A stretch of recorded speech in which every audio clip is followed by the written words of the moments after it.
Roger, Pennsylvania, and you tuned in to another episode of Jazz Cats. This is the coolest station in the world, Wjzz Cool TV, and we bring you the coolest jazz content and from all over the world. And we went on vacation a little while, and I was trying to tighten up things in the studio and all of that good stuff. But we're back now, starting another season of Jazz Cats, and I wanted to start it off. Best way I can say this is with some youth, some new blood. You know me, I'm an old school guy. I bring in a lot of the veteran players and the masters and all that. But I thought it was time that we introduce some new blood into this jazz culture. And I checked these guys out. I was fortunate. I went to Blue Llama in Ann Arbor, A2 as we call it here in the Detroit area. And I went there to see the legend Kenny Garrett. And I was pleasantly surprised. It was time to go. Kenny was over. He did his thing. And then I saw these young guys coming out, setting up. And so I was a bit curious, but it was later. I was like, hey, I had to leave Ann Arbor, go back to Detroit. So I was kind of ready to go. And then my girlfriend was like, well, the night's still young. Let's see what these young guys gonna do. And I'm like, they probably just filling in, So I didn't think much about it because I was cranky and tired. But nonetheless, we sat down. We got, and I'm thinking I'm just gonna be polite, make her happy, get off my back. But from the opening notes, these guys opened up, and the rest was history for me. I ordered another drink, she got another drink, and we got into it. So without further ado, I'm gonna let you guys get to know these guys. Blue Reed. So everybody introducing Blue Reed, right? So and I gotta get everybody in here. So kind of slide, cause we gotta squeeze everybody in to get them on camera. Are you good? Yeah. So there we go. That works, yeah. Yeah. So, Evan, starting with you, introduce yourself and the band. Okay, well, my name is Elvin Sharp, and this is Zach Sommerfeld. This is Case Hokabor. This is Cole Oswald, and we are Blue Reed minus a few members. But we're here today, and we're very excited. Thank you for having us. Yeah, no problem. Thank you for being here. You guys split the mics. Put it in between you. And then here, let me get yours closer to you. And bam, here we go. All right, so let's acknowledge who's missing. Who we have missing. So for the night that you saw, we had two more members. We had Sam Milconian on the drums. He couldn't make it tonight. And then we had Sam Corey filling in on bass, which he sounded incredible. And he was a last-minute addition, which is insane. Our bass player couldn't make it because of a conflict, but we called Sam Corey the night before and was like, "Hey man, we have a gig for you to do," and dude learned all the music and showed up, and it was phenomenal. Okay, now is this the core of the group, or is it gonna be some other moving parts here and there, or who should we expect? Because if I remember right, correct me if I'm wrong, because I only checked you guys out once. The piano player had did some original stuff, right? And wasn't it one other person who did you do an original? We opened with one of my originals. Yeah. Okay, so you two guys gonna be here. You're part of the group. So is everybody else kind of? I know it's nothing permanent in the world, but right. I mean, like you guys got a sound, and you're starting to forge a sound and a chemistry. So it seems to work to me, So. So this is the core of the group. This is the core of the group. This has been the core of the group since about like January 2023. I think I like it in this way a lot. This is very nice for me. Yeah, we've had a couple different drummers play with us, and we've actually had Zach play bass for a while until we got an extra bass player, so he could be on guitar, which kind of adds another layer and brings the energy up even more. Okay. Cool.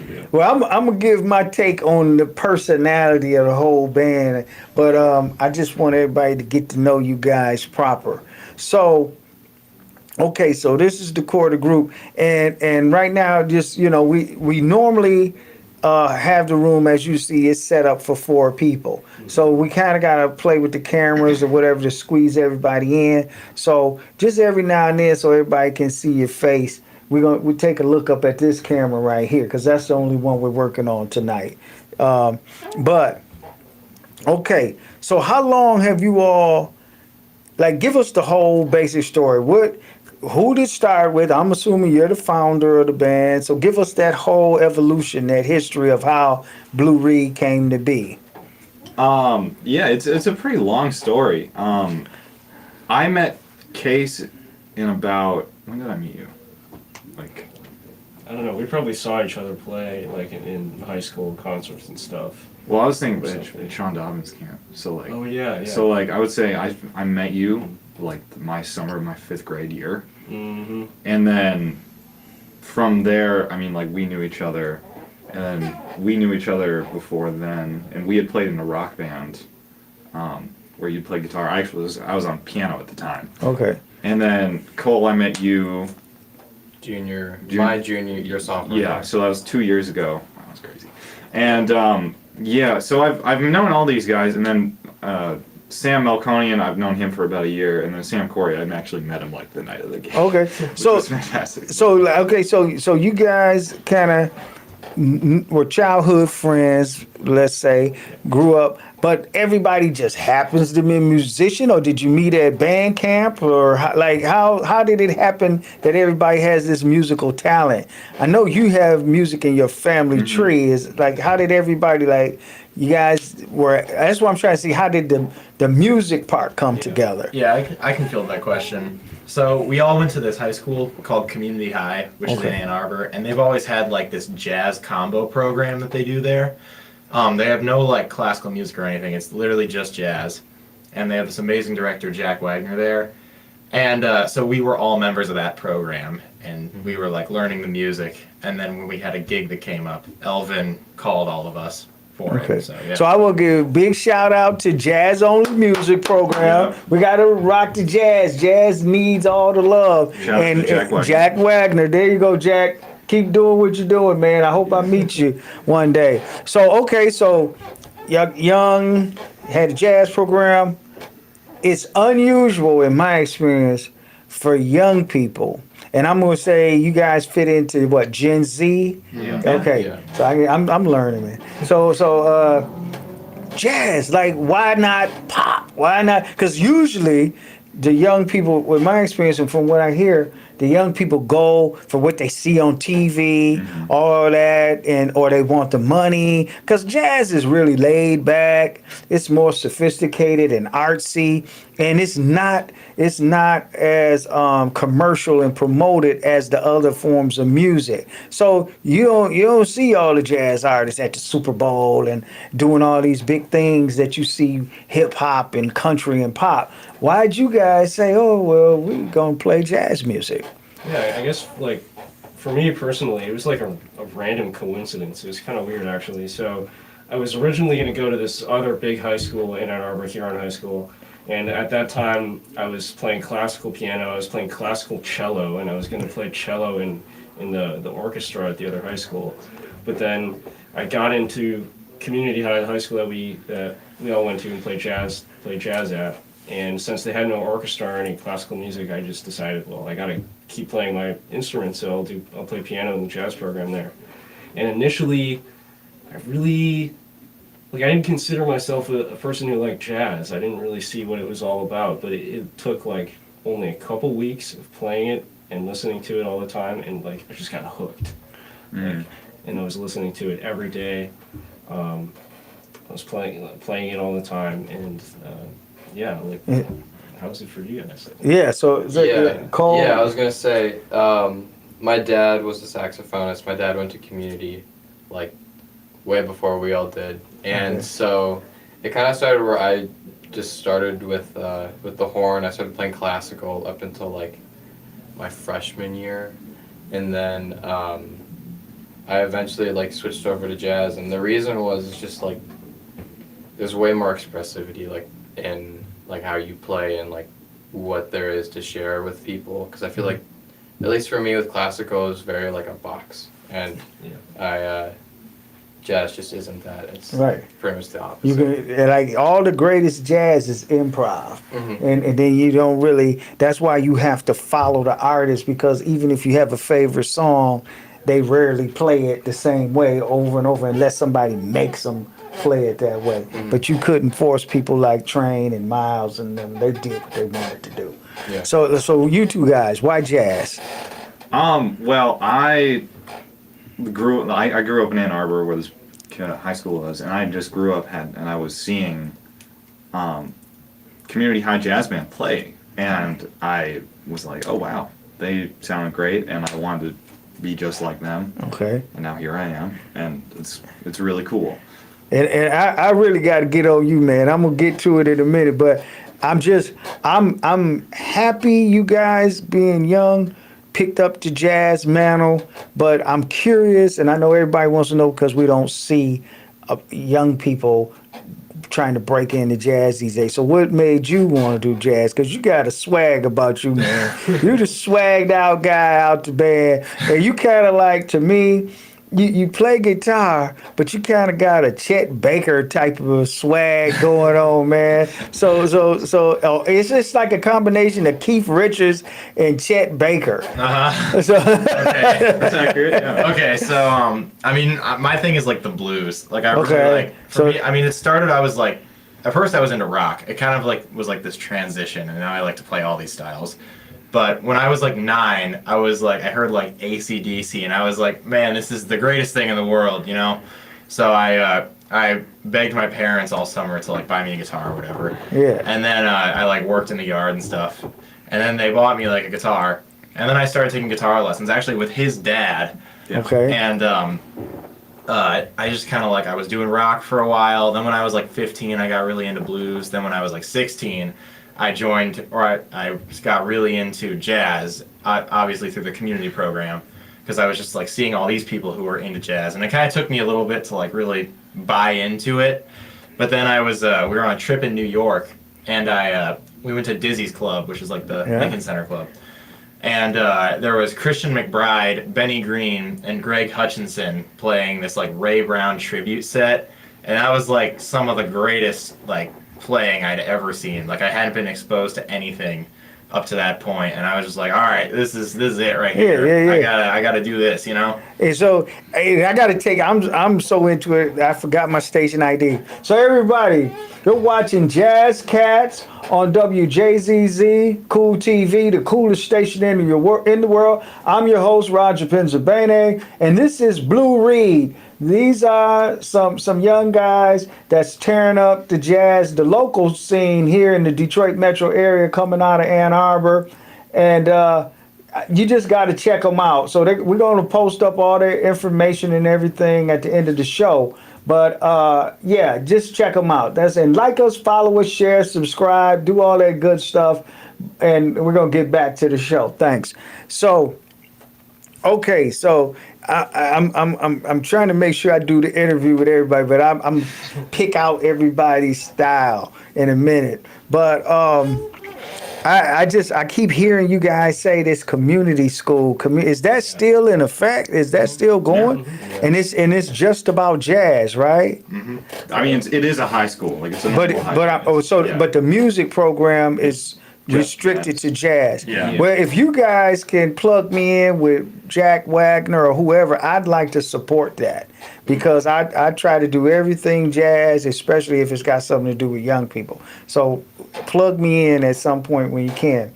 But before we move on to the more meaty parts, what's the groupie thing like for what's the women? Is it women like you guys being jazz artists? Is it the same? You know, like the hip hop and the pop, they have their following. Do you guys experience that same thing? I think our groupies are a little older. Yeah, it's mostly, Cougars? it's mostly like old dudes.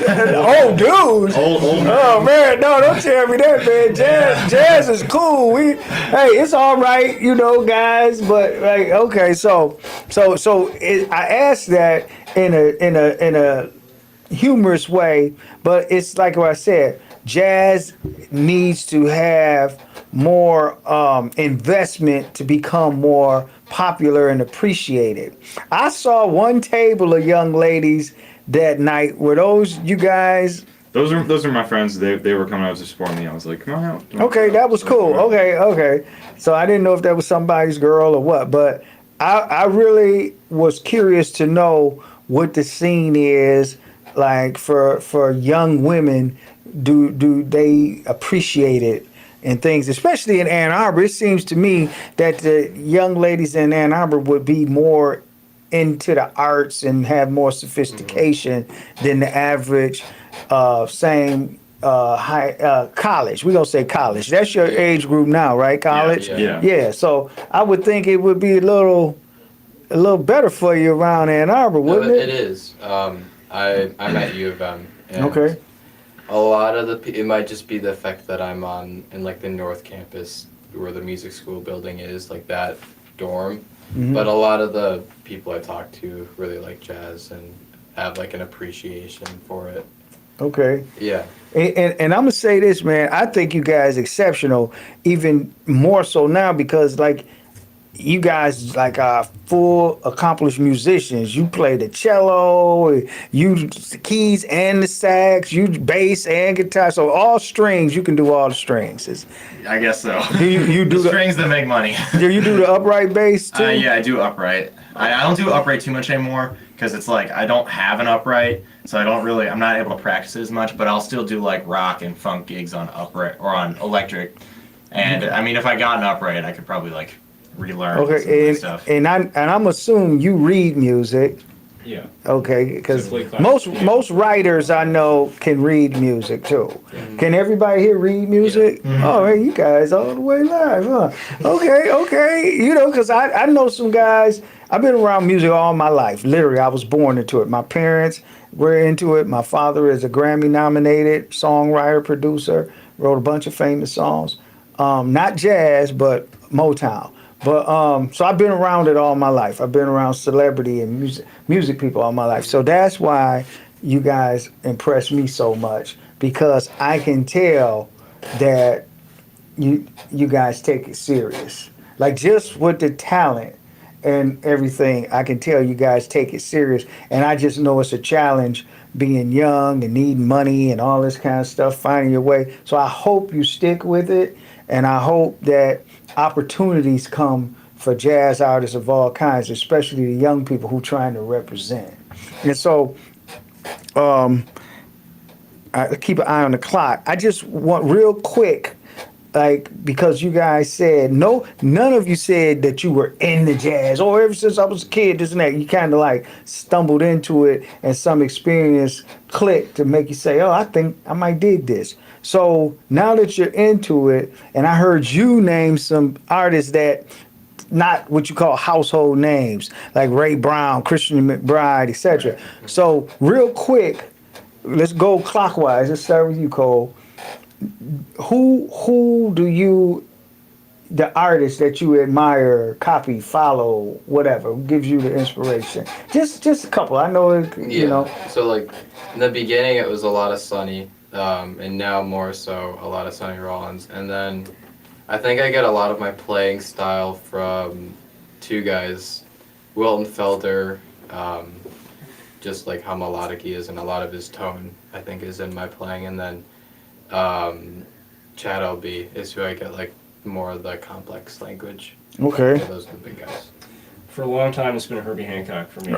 Like, I love the rhythm that he has. The way he almost plays the piano like the drums. Like he can just bring a funky rhythm like nobody else. I love his '70s funk stuff, and I love all of the like post-bop stuff he did in the '60s.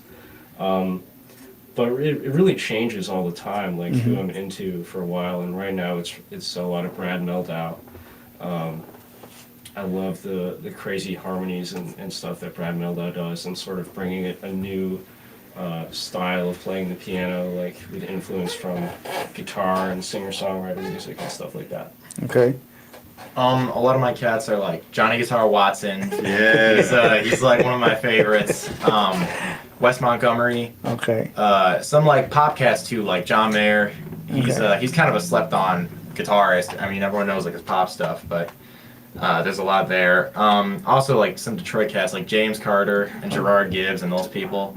Okay. So neither one of those guys play strings to my knowledge, but you dig them. They don't, but Yeah. I mean, like I'll still go and like learn the solo. It's Okay. all the same notes, you know. Okay, gotcha. And you, Elvin? Yeah, I'm also I'm a big proponent of James Carter. Also Coltrane, just straight up. You can't just go wrong. You wonderful. can't go wrong with Yeah. Train. Okay, that's cool. So I gotta keep watching this clock, man. So that you keep you hit me with Johnny Guitar Watson. Wasn't expecting that, but I get it, right? We're listening to that on the way here. We were. Which album? Ain't that a bitch? No, we were listening to What the Hell Is This? Okay, Yeah, a okay. little bit of a less. That's known one. hardcore, Johnny. Yeah. I know. I like hunted across Detroit record stores to get. I have like 3 of his albums on vinyl. Okay. Well, you know my favorite Johnny Watson is Gangster of Love. That's Yeah. my favorite. I love all his stuff. Because there's like an old version. The fantasy, the original Mhm. on fantasy. Yeah, I know that one. Yeah. And but I love Johnny Guitar Watson, right? Yeah. And then it's not really. I don't think it's too complex musically, but it's just his swag when he does Witchcraft. Mhm. Like I love his take on how he does stuff. He's just cool. It's Johnny, the feel, Johnny yeah. is cool. So Sinatra song? yeah, but if check it out, Johnny Guitar Watson does a version of Witchcraft and Polka Dots and Moonbeams. Yep. Oh. So yeah. It's a good track. And, I mean, I could go on and on. That's my boy. So yeah. So man, you guys blowing me away. So let me get to the personalities coming up on a station break. Like okay, now I was watching it. You kind of just stay in the pocket, and you kind of like oversee everybody, and you just was kind of like into your own thing. I don't even think you never once looked back at the audience. I know you kind of watched them, made sure everybody was on point or whatever, and then you kind of like the whole time you were just like doing your thing. Yeah, I guess that's my job in the rhythm section. I got to lock in with the drums and the bass as much as possible. Yeah, but modulate the vibe and. But I'm just saying, even your vibe was like, I'm cool with all the spotlight. I'm just gonna stay right here and do my thing. And then you kind of like the straight man. You just like I'm the working class. Like I'm just gonna do my job. That's it. That's all I'm here for. Is this? So you just was like, okay, and you doing your thing, right? Yeah. And then you of course you got to lead, so you got to do all the talking and all that kind of stuff. And I guess now I know why the bass player really didn't put too much in, because he was a fill-in just for that day, and y'all didn't really know each other, so he probably was just making sure he didn't mess up or whatever. I mean, well, wait a minute. I thought you sounded great. No, I ain't talking about his sound. Oh, yeah. I'm trying to. Everybody's sound was tight. I'm trying to pick up on everybody's personality. Right, yeah. And then Sam course. was back there doing his thing, but it was just stock and trade drum. But the wild man, this guy right here, right? I was getting a little into it. Yeah, but I'm just saying, you didn't miss a beat. Nobody missed the beat, and everybody stood out. Like even when I say like you just like blue collar. I'm doing my job. I'm solid. You see what I'm saying? Yeah. So everybody could tell like you were doing your thing. You weren't trying to show nobody up, or you didn't miss your time and everything. But you was just like, yeah, I got a job to do. I'm doing my job, right? So that and you kept the flow going, and then you kind of like was just showing all different types of dynamics, man. And the only young guy I can say that gives me the same impression. I don't know if you guys know him, Will Hill the Third. Ooh, Yeah, that's the cat right there. Yeah, Will is like Yeah. the Elton John of jazz, and I love it. Like every time I've seen it, every time just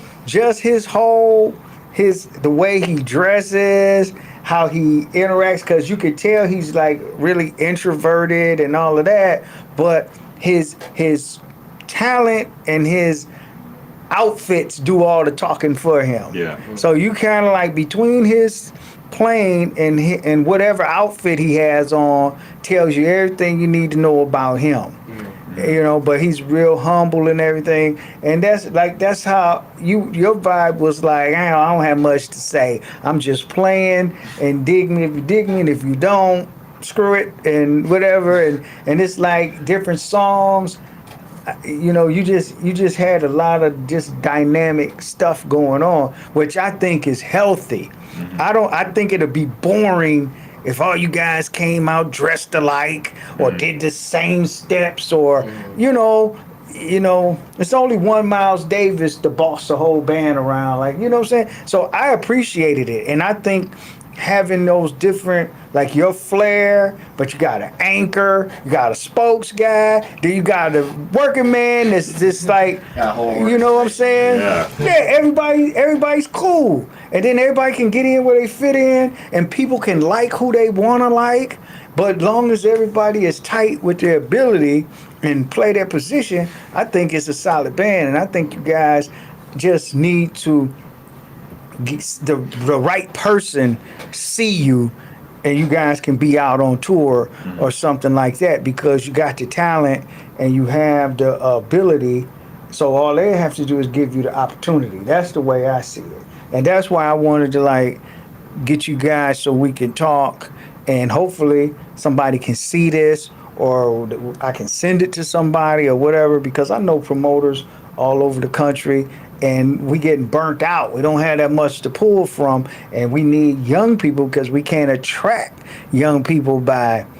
It's exceptional that you did Christian McBride, you know, because he's kind of like straight ahead kind of guy, and I put him in the same category as like the Marcellus family and stuff. They're gonna play that line, and that's it. They're not getting ready to get flashy. They're not improvising too much, whatever. But you're gonna see superb technical ability and all of that. But I just think it need to get a little funky sometimes. You know with the something jazz. about McBride though? He actually, like, one of his cats is James Brown. Okay. Like if you go online, there's like some documentary where he talks about playing with James Brown and how it was like his life's dream. Okay. And how he always wanted to like play with James Brown, like his entire life. That was his guy. Yeah. Well, I hope to interview him one time too. I hope to meet him and because cats like him just on a whole nother level. Yeah. So I've seen him in concert a couple of times, but I never been in a position to kind of meet with him. But man, before I'm gonna take a station ID, and then you guys plug where to find you and all that. But everybody, again, I'm Roger Pennsylvania. I'm the host of Wjzz Cats. We're streaming live every Tuesday at 6 p.m. on Facebook, YouTube, Twitch, Twitter, and other social media. Like us, follow us, share, subscribe, and share this. If you love jazz and you want to get turned on to the latest and the brightest and all of that, share this episode, pour a glass of wine, do whatever you do to get in the zone, and check out and watch Wjzz Cool TV all the time. Thank you for watching. Thank you for supporting the station. Do you guys have any music out or got some YouTube video? Let everybody know where they can find you, what's happening with Blue Reed. I know you got some stuff out. Okay. I'm not really putting out stuff right now. Maybe at some point, but you got some videos on YouTube, don't you? Or? I do, but I think the important thing is that pretty soon we're gonna release one of the singles from the show. Okay. And I'm very excited for that. Okay. So watch out for that. It'll be on the Live at Blue Llama record label, and yeah, watch out. Okay, but they can come check you out at Blue Llama, right? Are you guys there, residents or something? We're not there very regularly, but when we are, I'll send you. Okay, everybody call Blue Llama and take my word for it. You want these guys. We're playing the Michigan Jazz Fest. Okay, I'll see you guys there. You gonna be there in July. Yep. Yeah. Okay. So do you know which stage you're gonna be on yet? I think as of now we're on the education stage, Okay. future jazz stage. So everybody, Michigan Jazz Festival. I think what is this? The 28th. It's Something like that. yeah. It's the 21st. it's the second oldest jazz festival in Michigan, and it's the second largest, only to the Detroit Jazz Festival. It's top talent, but what I love particularly about Michigan Jazz Festival, almost all the talent are local people from the greater Detroit area, Michigan. That's to me, we need that. Whereas Detroit Jazz Festival, they bring people from all over the world, literally. But it's good to have a big stage for the home talent. So that's what their niche is with Michigan Jazz Festival, and I personally appreciate that. And it's more accessible. You can get to the artists more and have some one-on-one with them and all of that. So I appreciate that. So you guys, how do we keep up with you? You got a website? You got email? Give out your contact. Somebody want to book you for a gig. All right. Email me at elvinsharpmusic@gmail.com if you would like us at your graduation party, wedding, anything really. Also, I have Instagram. It's just Elvin Sharp Music. I assume. Yeah, you could email me at zachsommerfeld14@gmail.com. So it would be ZACHSOMMERFELD. Or you could find my Instagram at Zach Sommerfeld Music. You can email me at casehulk@gmail.com. That's KAESHOLK, or casehulkmusic on Instagram. Okay. Yeah, and I guess you could email me at coleosw@umich.edu, and I'm on Instagram, just my name, Cole Oswald. Let me quickly spell my email. It's ELVINSHARPMUSIC@gmail.com. Okay, cool. So we got that in there. And of course, I'm going to be following up with you guys to try to book you. And you're welcome here at any time. I put it on the record. You can hold me to it. And when you got something, when that song comes out, give it to me. We'll play it. So I'm down to support you guys 100%. So tell us a little bit about this record you're about to cut. So it's just a single for now. It's just one of the songs where it's House is There. It's actually yours, man. So that'll be really cool. We got the live recording. They sound really good. So we're gonna put that out. Yeah. Yeah, we're really excited to put out some of these original tunes, because Elvin and I, before we did this last gig at the Blue Llama, we were talking about how we really wanted to add some originals to our set. So Elvin wrote a couple. We didn't get to play all the ones we wanted. Zach wrote one. We ended up playing one of Elvin's and one of mine, and the new single is my tune, House of Stairs. Okay. So yeah, we're really excited about that. Okay, cool. And I didn't know Blue Llama had a label. Now that we're here, check out Alan Harris. He did a live record live at Blue Llama, and then they've also got some other stuff. I'm not sure I can talk about it. Well, yeah, let's don't get in trouble. But listen to the Alan Harris record, live at Blue Llama. It's a great record. Okay, all right, that's news to me. So I need to support what they have going on down there. So just as we close in on the end of the night, what experiences have you guys had? I mean, you talked about being around I'm gonna assume, where'd you see James and Gerard at? Birds? They were playing. So the first time they were playing at the Blue Llama. Oh, okay. And I didn't know who they were. I was with Elvin, and I was like, had my mind blown. I was like hooked, and I was just like seeking out recordings of them and their organ trio just on YouTube. And then I went to Bert's, and I I got a chance to play with James and stuff there, and then I would like sit in at Baker's for a while with Okay. Gerard and Ralph and Galen there. Shout out to Ralph Armstrong. Okay. Yeah. Yeah. Yeah. Shout them out. That's cool. And you know, I'm glad you guys making the rounds. You hitting the dives. You like everywhere. So you know what I love about Blue Llama, like that makes it worth the trip for me. That it's consistently top of the line jazz artists getting booked there. So like even if I never heard of an artist or if I haven't checked them out personally, it's at the point I can trust that they must be good to be at Blue Llama. So I go now with the, excitement like how I got turned on to you guys. I didn't plan it, whatever, but it was quality. So that's part of it for me, so I don't get bored. But that's really important to consistently put out good product, and that's what I really appreciate about Blue Llama, that they book top of the line talent.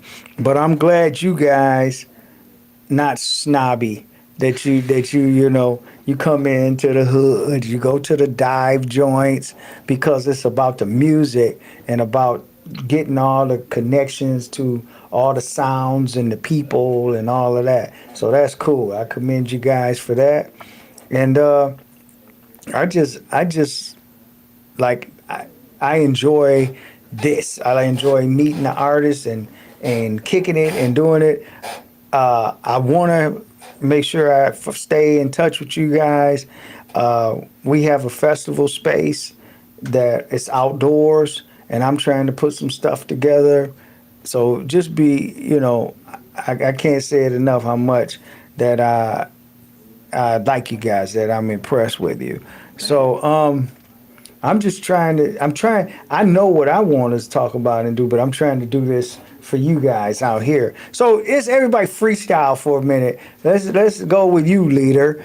So just freestyle. What do you want to say about Blue Reed and about jazz culture in general, and particularly if you guys have anything to encourage other young artists in general, but especially jazz artists, in your own words, like just freestyle what you want to say. Well, I would first like to say that it's definitely worth getting into. The jazz culture, it's so expansive. It's been going on since the advent of recorded sound. So you can literally hear the entire history of jazz if you have YouTube, which, I know everyone's got YouTube. Right. And yeah, I want to say, like, if you're thinking about getting into it, just get into it, because you can always get out of it. I mean that in a good way. Like, in terms of jazz gives you the tools needed, necessary to play pretty much any other style of music, maybe with, like, maybe not classical, maybe not, I think, just classical. You still really develop a technique from playing jazz. And, Yeah. And improvisation is such a practical skill. Like, if you get hired for a gig, don't know the music, if you're a jazz musician, you could probably figure something out. You can probably improvise something. You use your ear. Exactly. Just listen. Ear training. Mm-hmm. And you're around so much talent and so much creativity that you can incorporate that into what you do, or just have people to collab with. I would think. I don't have any musical talent. I don't think I have any artistic talent, but I appreciate it, and I like being around creative people and serious people. And most of the jazz artists, what I like, and I didn't mean to cut you two guys off, but I just had a thought. What I like about the jazz world, most of the people are intellectual and sophisticated to a point that it's the nonsense. It's not a culture of BS and nonsense. Like, people want to be successful, make money, create art, and experience life. That's and they always have something to say of substance. So that's what I appreciate about jazz culture. And we push here the line that jazz is a culture, not just a genre of music. The music is the foundation. But with that said, yeah, what's your take? Like, what you want to say about the culture and yourself or whatever, you know? Yeah, you know, I think like, I guess like getting into jazz, there's just like, I know we talked about like there's a great community around, but I would say like my advice probably for people who are trying to get into it, really the most important thing is just checking out like all these albums. Like we're so lucky to have like all these streaming services, so we can just snap our fingers and have music there. Like, and then also getting around like old mentors. Like there's a lot of amazing musicians in Detroit. Like this is a big jazz city and it's got a storied history, and it's just like being around people. Like I have a lot of mentors in Detroit and they've taught me a huge amount. So it's just like being around like older musicians so they can sort of pass the torch to you, you know? Yeah.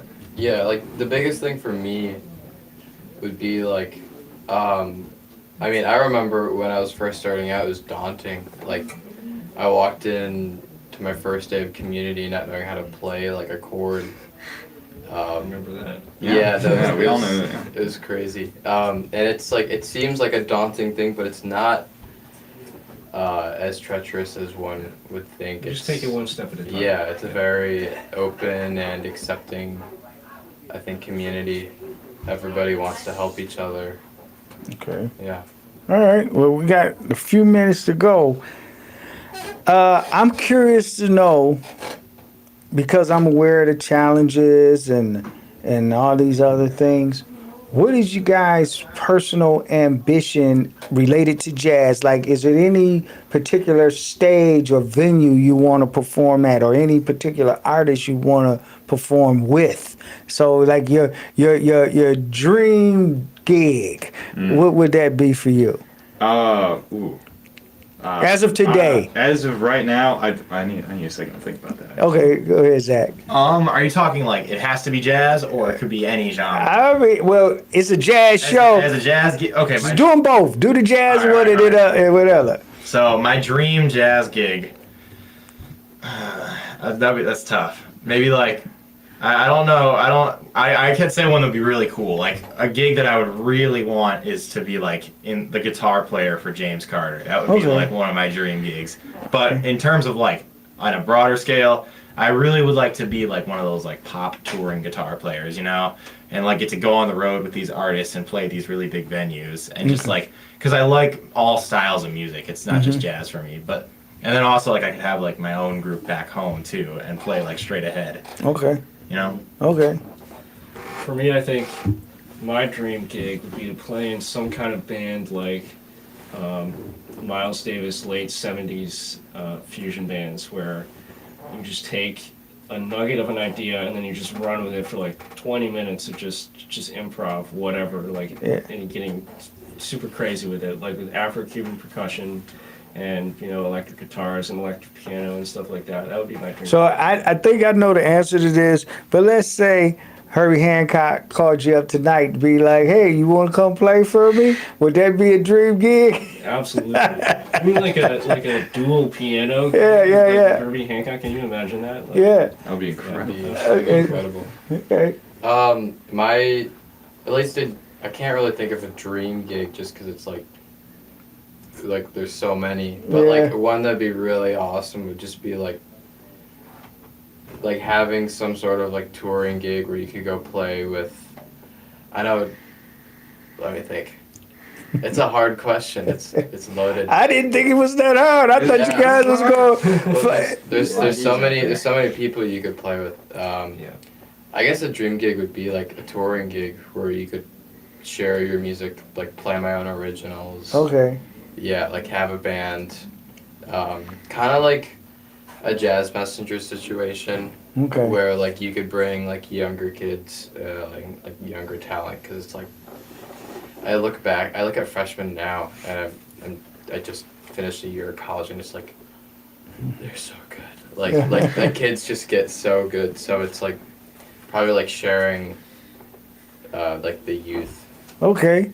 Are you ready yet? You got something? I'm ready. I got an answer. Okay. My dream gig, if India Owens called me up tomorrow and was like, hey, I need a sax player. I would be like, okay, drop everything. Okay. And just go tour with India Owens. So in closing, like for me, I think festival wise, I think Newport is Newport. kind of like the biggest stage in jazz for playing a gig at a venue. If we're gonna call Newport a venue, Yeah. and or I would thought like Carnegie Hall or maybe even Lincoln Center for like if somebody of stature wanted to have a tribute and if they were into jazz. But those just the typical big venues that that's a bucket list accomplishment, Yeah. But like for me, my dream is to make WJZZ. It's already the oldest jazz station in the world, and I'm trying to use the technology and everything to create a whole culture with offering more than just the radio. That's why we do the podcast, we put on events, all that. So I want it to be the McDonald's of the jazz. So when you see the call letters, that's the brand that's like big, like Nike, Coca-Cola, McDonald's. So that's what I hope that jazz gets to be that big. And I want to see a shared ambition, and I do this all the time with the corporate leaders. I want to see jazz artists get movie roles. I want to see them win Oscars, Grammys. I want to see them become millionaires, billionaires like it did for hip hop and pop, and sell out arenas. I can make that my bucket list, to sell out an arena with just jazz, because I've never heard it to be done. Heard big music festivals, but not an arena. So in closing, everybody, thank you for watching Jazz Cats. We were chilling out today with Blue Reed. You can find them in the Detroit metro area. Whatever information they have out now, I'll keep you updated. We'll post it up. They got a new cut coming out, new tune coming out soon. Look for that on the Blue Llama label. If you want to get in touch with them, rewind the tape, replay it, or call me, and I'll put you in touch with Blue Reed. Thank you for watching WJZZ Cool TV, the coolest station in the world. Check us out next Tuesday at 6 p.m. live streaming on Facebook, YouTube, Twitch, Twitter. Like us, follow us, share, subscribe, and check out Blue Reed. Good night, everybody.